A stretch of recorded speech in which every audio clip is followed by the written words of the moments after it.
มาวัดนี้นับตั้งแต่มือนั้น19แห่งกันยาในปีป้ายพศเลขสีป้ายก็คือเก่าประชาชนนั้นมองเศร้าดวงเมืองเฮาเกิดกัดเรื่องเด้อแม่เด้อข้อมอซอได้ก่อเรื่องไปเข้าเอิ้นรัฐประหารยึดอำนาจจากผ่านนายกรัฐมนตรีคนดีของเมืองไทยซื้อทักษิณดอกลุงป่าประชาชนคือข่าง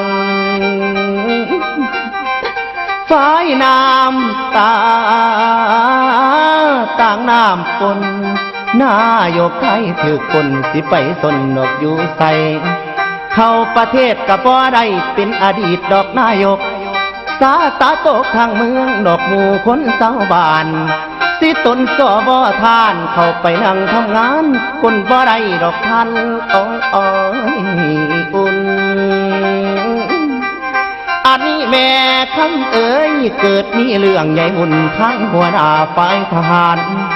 เข้ามาปฏิวัติบ้านประชาธิปไตยเต็มที่แล้วมันความเข้มคือเกลือผัดฉีกใบนอเผาล่างหาเอาคนข้างข้างสายการเมืองอำนาจลวงก็มอบขึ้นประท้วงสมัยนั้นรัฐบาลหาว่านายกผ่านขวัญใจแห่งประชาชนที่แล้วขวัญใจของคนจนดอกหมู่เฮาเศร้าบานซื้อทักษิณพระคุณทานแล้วบ่ดีนั่นหลายอย่างความบ่มีเพิ่นกระสร้างหาเรื่องดอกตื่มบ่เศร้ายึดเอาทรัพย์จากเจ้าบ่ว่าอยู่แถวใดบ่เคยเห็นดอกคนไทยคมเหงกันหายมีเงินหลายเคยหาได้แต่ผัดใดผัดเบาวางโอ้ยพันยาหอดลูกเต่ากระโดนเขาดอกใส่กันออกกฎหมายบีบคั้นแกล้งกันสารพัดนางสาวทิมท้องทางท้องทาดอกนุ่มผ่านท้องแผ่แพ้ทองทานก็จนแย่บ่มีเจมองสิอยู่เด้อพอเด้อปิดประตูประเทศไปบอกนี้ได้ดอกเดียวหาโอ้กูเอ้ยออกประกาศสั่งลาคดีตืมตีตาทักษิณกับพัญญาได้ยากันจนได้คุณหญิงพจมันให้เลี้ยวไปใส่พ่อแต่ซื้อพ่อแต่ซื้อ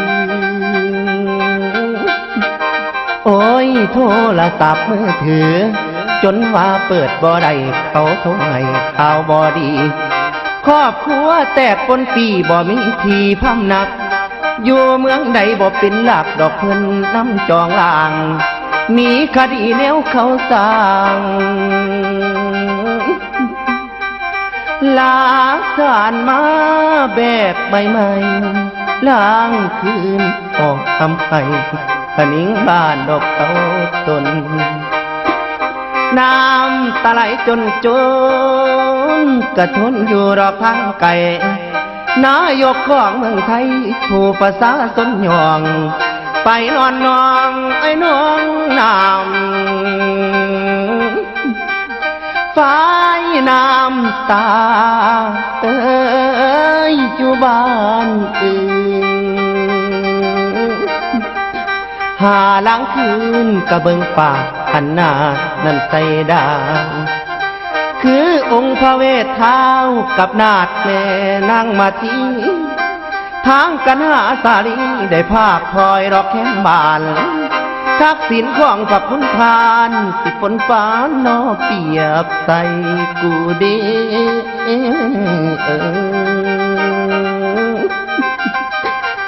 แม่คำเอ๋ยบุญเคยทำก่อไว้กับคนได้ดอกเนื้อปลายข้าวนี่โดนโศกหายคือพระเวทไก่เมืองนางมาทีกระจนเรื่องศิลาลงสีต่อคุณหญิงพจมันเจ้ามาที่นางภาคใหม่ไปบวชกลางป่าใหม่ก็คือท่านนัญญากันหลายคดีว่านั้นมีแต่เรื่องกันแกล้งคดีแต่งนอกความหาพี่แล้วพระเวทไก่พาลาของนาทีปางนั้น ขอบพานาเช่นต่างของล่วงเอ้ยนั่นเขาดาสาวฟาลาก็เรื่องสิเครื่องแค้นว่าบ่ดีมันก็เป็นจังสีอดีตทานนอกนายกทักษิณของไทยเฮากระดังกันเด้อโดยดำอันความงามดีนั้นบ่มีใครเอามาวาดเด้อเมเด้อมีแต่สาวหากยาภาษาเสื้อดอกอยู่ดินที่ตนเป็นดินอยากให้ตาวดอกคืนกลับอยากให้กลับขึ้นมาดอกกอเมืองนบแป้งบานหลายคดีแต่นอท่านนอโดนการดอกแกงกันแต่โดนกันแกงแต่ย้ำแรงกระดังคนไปหามองอยู่ต้นดอกหัวสุกหัวซ้นที่แล้วหนีหมู่คนเนรคุณดอกอยู่ทางเมืองบานคนผู้อิสาทานเนรคุณนั่นยานลืนตกกลางค่ำกลางคืนล้างมือนั่งสะอื่นคิดถึงบ้านอยู่สยามกูดีโอ้เมืองไทยดินแดนเอ้ยของข้าเกิดมีสุขเลิศเคยอยู่มาแต่ปางไหนวันนี้เนาะได้พัดพลากจากมาไกลคิดถึงใครโอ้เนาะใครตั้งหลายคนคิดถึงวัดว่าอารามงามสง่ามัสยิดทั้งโบสถ์คริสต์เมืองไทยนาพี่น้องไทยที่เคยรักแต่ไหนมาป่านนี้นาจะร่มเย็นเด่นไหมเอ่ยโอ้ยเมืองไทยเคยอุดมด้วยภูเขาสวยทั้งหน้าให้สวนผลมากหลากไม่อุดมด้วยดอกสูแดงคิดถึงหลายบ่อแล้วกล้วยหอมไข่กำแพงเพชรบักลำไยเมืองเหนือสู่แนวนอเที่ยวไก่ยางพาราอยู่ทั้งไตไผ่เดนอสิขายซอยข้าวเจ้าหอมมะลิข่อยอีสานกวงดอกพวงไทยผลละมากหลากไม่ตะวันดอกของไทยที่แล้วไทยสิพาไปขายส่งเป็นสินค้าเป็นผักนังหางยาผลิตมาขายได้บ่นางไอ้นางคิดขึ้นมาพ่อย่านนี้กูนอและกูนอเอาเขาใส่หัวเดละนางโอ้โอ้โอ้โอ้ยนอโอ้โอ้ยโอ้โอ้โอ้ยลันนา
โอ้ยคนเอ่ยคนเฮานี่อิจฉากันเป็นตาหนายนอนละนางมาบัดนี้สิตนเดคุณยายนายกไทยถือกันแกงตาแบงเรื่องใส่บ่อเศร้าใส่บ่อเศร้าโอ้ยรอ ไว้นอ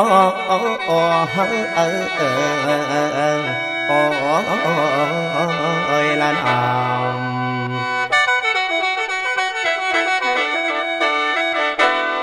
เมื่อบัดนี้เสียงคนไทยออกปากห้องพ่อปาลูกโตขึ้นพุ่นแล้วสาวอีสานน้ำตาไหลกระพองสาวเหนือห้อง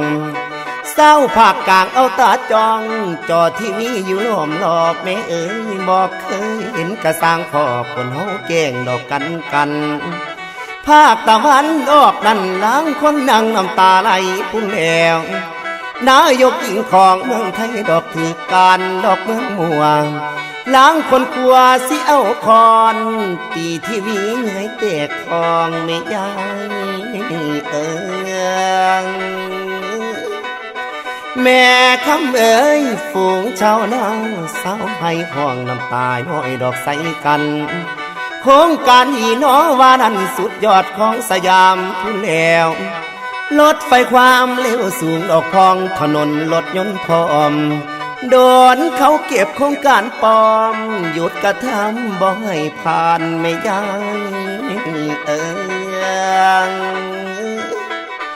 แม่คำเอ๋ยจำนำเข้านอกขอบฝูงชาวนาอาปากได้มือตาให้ดอกลำมองสาวหลากยาของพี่น้องผู้เฮ็ดไทยได้มือตาเด้อแม่เด้อผู้เฮ็ดนาได้เป็นตัวบ่จอยโซนั่นคือกี่โครงการดีนอดีล้นฝูงคนจนได้ส้มซื่นเฮาเมืองตาอาปากได้ตะกุนนี่นั่นซอยทำบัดนี้ถือลวงลำโดนกระดำสารพัดน้อพี่น้องเลือกตั้งมากระโดนตัดดอกถือทำลายปนโมฆะพ้นคะแนนใดกฎหมายไทยนั้นเป็นทวงพอคำเอ๋ยการปกครองจังแม่นมัวเสียดายเด็กโคสูแนวน้อยใหญ่น้อง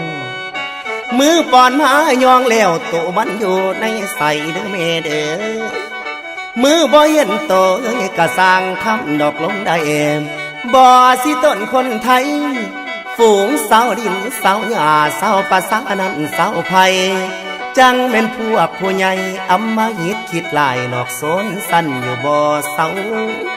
ยิ่งหลักเอ้ยยิ่งหลักเอ้ยขอให้เจ้าจงสู้ต่ออย่ามีถอยเด้อนางเด้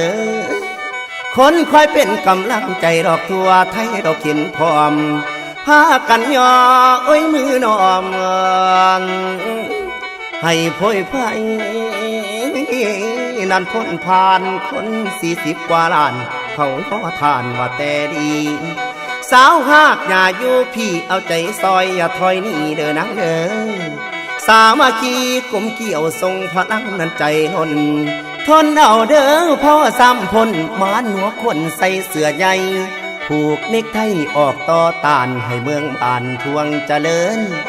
คนเมืองไทยไผกะเอิ้นเอามาซอยพลังใจเด้อแม่เด้อนายกหญิงของเมืองไทยดอกถือกมานดอกลุ่มละอมมาเสียดายหลายเด้โครงการจำนำเข้าเศร้าหน้าเฮาน้ำตาลังแม่เอ๋ยสังสิเว้นวักทิมไผสิซื้อนั่นต่อไปลาค่าเข้ายานแต่ได้เกียรติ16 สลึงพุ่นเด้อยิ่งหลักเอ๋ยให้มาเฮ็ดดอกดังเคยดอกคือกี่อันคนดีโดนทำแท้โดนลังเกนั่นลายบอนเด้อยังแม่คำเอ๋ยคือในหนังในละครในนิทานนั่นสู่เรื่องต้องโดนแท้คู่สู่ลาย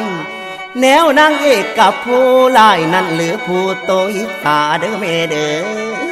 ในนิทานได้มากับแม่นเป็นดอกแนวนี้คนดีๆโดนเขาแกงความอดทนพาพลผ่านนางเอกยิ่งหลักเอ้ยโดนคนพานโดนผู้ลายย้ำตอนถ่ายจังสิดีอุปสรรคเทือนี่ผู้สิซอยประสบผลเด้อแม่เด้อนั่นคือปวงประชาชนดอกหมู่เฮาชาวบ้านนายกยิ่งโอดอทานอดทนเอาสู้ไฟต่อเดินนาง แม่คำเอ๋ยอีกบ่นานกะสิพ่อนอสาแท้แต่สิ่งดีนางเอกในโลกนี้บ่ว่าแต่ในท่านใดหากมีอุปสรรคหมดให้ฝ่าฟันดอกทนกันตระกูลสินของเขานั้นเบิดสู่คนอย่าไว้วันให้คอยอดคอยกันดอกทนสู่ดอกต่อไปคือดังคำว่าไว้เสื้อศาสตร์แนวทหารเด้อแม่เด้อไปตายในสนามรบเกียรติภูมิดอกเกียงกองยิ่งหลักเอ้ยตายในห้องสนามประชาธิปไตยเอ้ยเศร้าโลกนั้นเด้อซามือนี่ถือเขาด่ากะบ่อึดผู้ย่องกะบ่อึดผู้ย่องให้ทนสู้นั้นต่อไปสีตนแน่เศร้าตำไตเศร้าไผ่ผู้นาดอดเด้อแม่เด้อยังอ่อนซ้อนความสวยกะพองผลงานพร้อมล้อมรวมใจบ้านย้อยน้อมเป็นมาลัยของขอทานนายกยิ่งหลักเอ้ยนายกยิ่งหลักเอ้ยคนสูงเอื้อนเบิดสู่บ้านฝูงชาวบ้านพวกหมู่เฮาฝากชีวิตน้องให้เจ้าเป็นผู้เบิ่งแย่งเสมอกำลังใจนั้นหลายเด้อให้ดุงดันดอกเดินดันทนกัดฟันทั้งกัดแขวเบิดสู่เน่งสิพ้นผ่านขอส่งกำลังใจ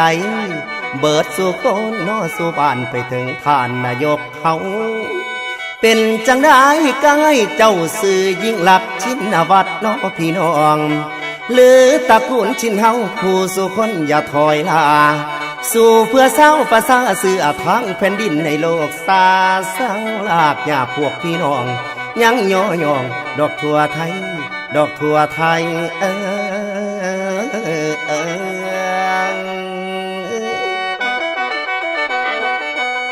โอ้ชาวไทยได้มองเห็นเป็นประจักษ์ว่ายิ่งลักษณ์โดนรังแกมาแต่ไหนโอ้ตระกูลชินวัตรเอ่ยก็คนไทยถูกเขาไล่ว่าไปทั่วไม่กลัวเกรงพี่น้องไทยทุกคนดูผลเหตุทั่วประเทศว่าเขามาทำข่มเหงส่งกำลังใจเข้ามาเอ่ยเป็นเสียงเพลงร้องบรรเลงเสียงร้องลำด้วยน้